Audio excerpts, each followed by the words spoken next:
The expansion draft is upon us. Ron Francis and the Seattle Kraken are in the room, or maybe at the Pike Market throwing fish around and deciding who they are going to select. But there's a lot of big names they can actually select, maybe even more so than what Vegas had available to them a few years ago, Randip. Some big ticket items, Alex Ovechkin, Carey Price, some of the biggest names around the league. What do you think Ron Francis's strategy is going to be going into the expansion draft? Okay, in order to know what his strategy is, we got to look back into the past when he was the Carolina Hurricanes GM, right? What position did he love the best? Which one did he load up in terms of depth? It was defense. So what do I expect from Ron Francis with the expansion draft? Just loading up on defense, young defense, veteran defense, you name it. And that's an area, remember, Vegas did this quite well. They did the exact same thing where you take extra defensemen and then you can keep them in your system. But at the same time, you can flip those defensemen, which are a valuable commodity in today's NHL, for forwards of impact potentially, or at least depth. So to me, Ron Francis, yes, there are some big ticket items, and we'll get into that in a second. But going into this expansion draft, you have to take 9 defensemen. I expect that number to be much higher for Seattle. Yeah, I do wonder about the defensemen, because if you're thinking about the big ticket items, and we're going to get into that, what should be the star players, the big names that Ron Francis should really take a look at. But on the defensive side of things, the two really big ones, at least from my perspective, are Mark Giordano, who I think is quite likely to get selected out of Calgary. And there's another one too, PK Subban. You know, that would be pretty good from a marketing perspective, Randip. You could just have to deal with the 1-year contract left on PK Subban. It's a $9 million cap hit. Maybe you flip him as a rental later on in the season. I don't know. You know, if you want to get people excited, PK Subban, everybody knows who he is still. He's still one of the most popular guys around the league.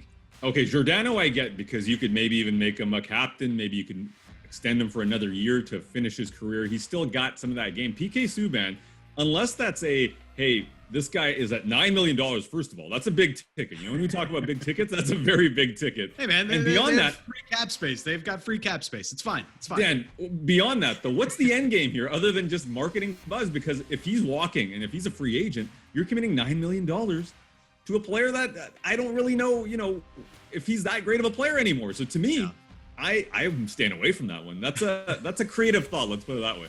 All right, I like to be creative, but you talked me out of PK Subban already. It didn't take that much twisting of the arm. Now, his former teammate is probably the biggest name out there on the market, and that is Carey Price. And I'll say this, you know, Ron Francis, again, you look back at what he did in Carolina, doesn't seem like a guy that wants to spend a lot on goaltending. But hey, you get the best goalie of this generation, essentially, guy who just carried his team to a cup final, Carey Price. How appealing is Carey Price to Ron Francis and the Seattle Kraken?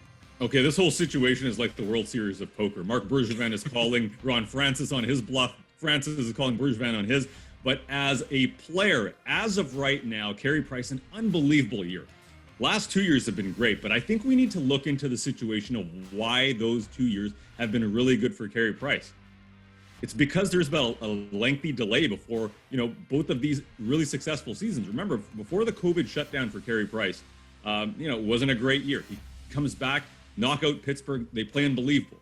This year, same thing. Right before the playoffs, he gets shut down, and you're looking at a player that comes back fresh, off of injury, and he plays unbelievably. The question I have for Carey Price, especially when you're considering $10 million, $10.5 million for this player, is can he be your number one, in the sense that, is he going to be playing, you know, a lot? Can he handle that workload? And the last couple of years of sample size show us that if you're thinking about Carey Price as an expansion draft selection, is he that guy? Can he play, you know, a number of games? And to me, the sample size shows he's not that guy. So I understand the marketing aspect of it. It's a guy that has links to Washington State.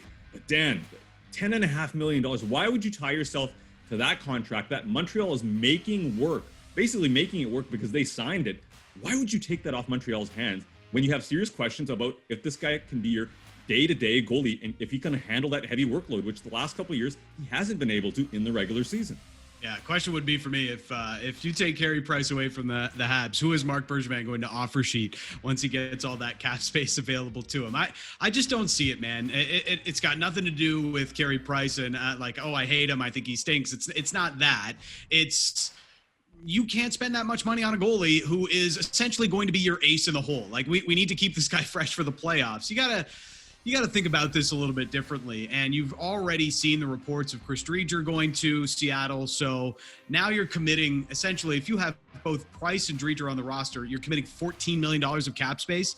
It just doesn't make a lot of sense from a salary caps perspective to do that. So I don't see it happening. Now, the name I will say, and I think there's a lot of options out there, a lot of options that I do like. Jeff Skinner is not one of them. It's Vladimir Tarasenko. And not just from a on-ice perspective, but as we've seen with the speculation, like Vlad Tarasenko could fetch the Kraken a pretty decent return as well.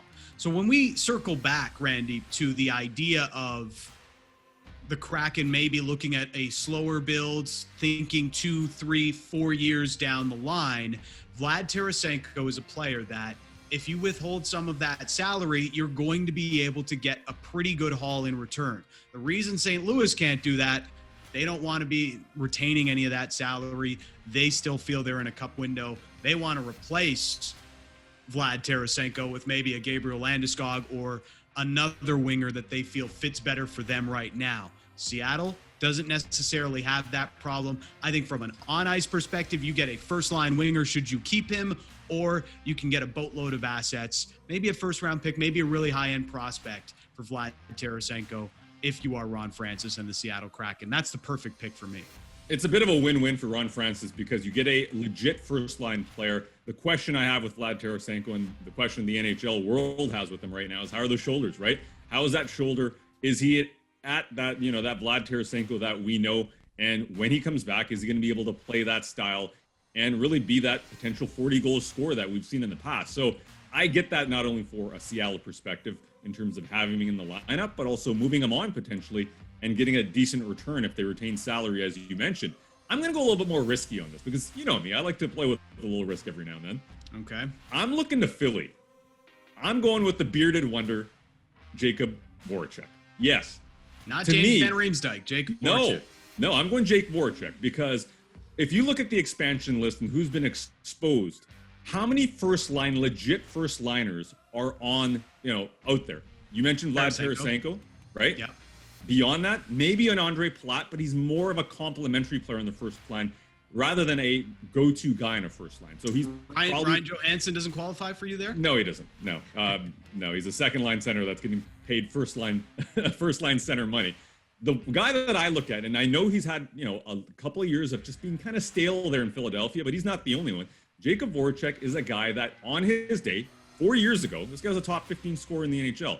Going back, he's a top 5 scorer. And even currently, he's a player that is just shy of a point per game. If you're looking to be competitive right now, and you have to have legit top line players, Jacob Voracek is a guy that I'd consider. I know the price tag is significant, but remember, you mentioned James Van Riemsdyk. Van Riemsdyk makes $7 million as well. And the production has been similar. They're both the same age. To me, Jacob Voracek needs to change the scenery. He's a proven leader on a Philadelphia team. And is coach in Philadelphia for a few years, a guy named Dave Haxtell, who happens to be the coach in Seattle. So to me, if you're going to spend that money, you've got Voracek on a 3-year deal, making some decent coin, but you're looking for a leader and you're looking for offensive production. This strikes me as a Jacob Voracek bounce-back season. That's why I'd take him. There are some unrestricted free agents as well you could look at. Alex Ovechkin, as mentioned off the top. Good luck. Yeah, no, he's not leaving Washington. Yeah. Gabriel Landeskog is an unrestricted free agent. We know Seattle is engaged in talks there at least a little bit. Jaden Schwartz's name has been out there as a player they could take from St. Louis as well and sign as a free agent. And of course, Dougie Hamilton. If you really want to solidify the right side of defense, there's not a lot of options of the high-end variety on D. We talked about Giordano, but especially on the right side, Dougie Hamilton could make some sense if Seattle were to be able to get him on the right deal. What do you think Ron Francis and the Seattle Kraken could do? Which is the big ticket item you would take a look at if you are the Seattle Kraken? Let us know in the comments, and we'll see you in the next video.